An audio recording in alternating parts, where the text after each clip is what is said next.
A teenage gunman killed at least 19 children and 2 adults after storming into a Texas elementary school on Tuesday, the latest bout of gun-fueled mass murder in the United States and the nation's worst school shooting in nearly a decade.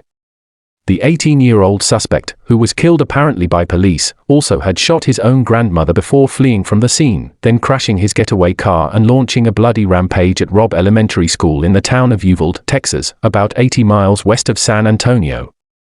The motive was not immediately clear. Law enforcement officers saw the gunman, clad in body armor, emerge from his crashed vehicle carrying a rifle and engaged the suspect, who nevertheless managed to charge into the school and open fire, Texas Department of Public Safety, DPS, Sergeant Erick Estrada said on CNN. Speaking from the White House hours later, a visibly shaken U.S. President Joe Biden urged Americans to stand up to the politically powerful U.S. gun lobby, which he blamed for blocking the enactment of tougher, common-sense firearms safety laws. As a nation, we have to ask, when in God's name are we going to stand up to the gun lobby? When in God's name we do what we all know in our gut needs to be done?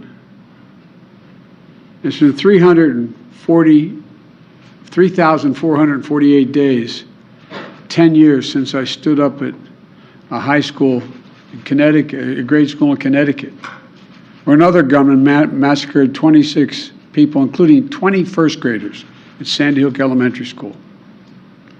Since then, there have been over 900 incidents of gunfires reported on school grounds. Marjorie Stoneman Douglas High School in Parkland, Florida. Santa Fe High School in Texas, Oxford High School in Michigan. The list goes on, and the list grows when it includes mass shootings at places like movie theaters, houses of worship, as we saw just 10 days ago, the grocery store in Buffalo, New York. I am sick and tired of it. Biden ordered flags flown at half-staff daily until sunset on Saturday in observance of the tragedy. Governor Greg Abbott said that the suspect, identified as Salvador Ramos, was apparently killed by police officers, and that 2 officers were struck by gunfire, though the governor said their injuries were not serious. Authorities said the suspect acted alone. After confusing early accounts of the death toll, the state attorney general's office in an official statement put the tally of lives lost at 18 children and 2 adults, including the gunman.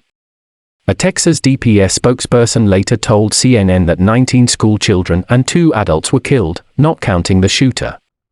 The school student body consists of children in the 2nd, 3rd, and 4th grades, according to Pete Arredondo, chief of the Uvalde Consolidated Independent School District Police Department, who also addressed reporters. Pupils in those grades would likely have ranged in age from 7 to 10. The carnage unfolded 10 days after 10 people were killed in Buffalo, New York, in a predominantly black neighborhood. Authorities have charged an 18-year-old man who they said had traveled hundreds of miles to Buffalo and opened fire with an assault-style rifle at a grocery store. Tuesday's bloodshed in Texas began when the suspect shot his grandmother before going to the school, Texas Department of Public Safety officer Chris Olivares said on Fox News, a development Abbott mentioned earlier in the day. I have no further information about the connection between those 2 shootings, the governor said. University Hospital in San Antonio said on Twitter that it had received 2 patients from the shooting in Uvalde, a 66-year-old woman and a 10-year-old girl, both listed in critical condition. Uvalde Memorial Hospital said 15 students from Robb Elementary were treated in its emergency room, with 2 transferred to San Antonio for further care, while a 3rd patient transfer was pending. It was not immediately clear whether all of those students survived. A 45-year-old victim grazed by a bullet was also hospitalized at Uvalde Memorial, the hospital said. Hours after the shooting, police had cordoned off the school with yellow tape.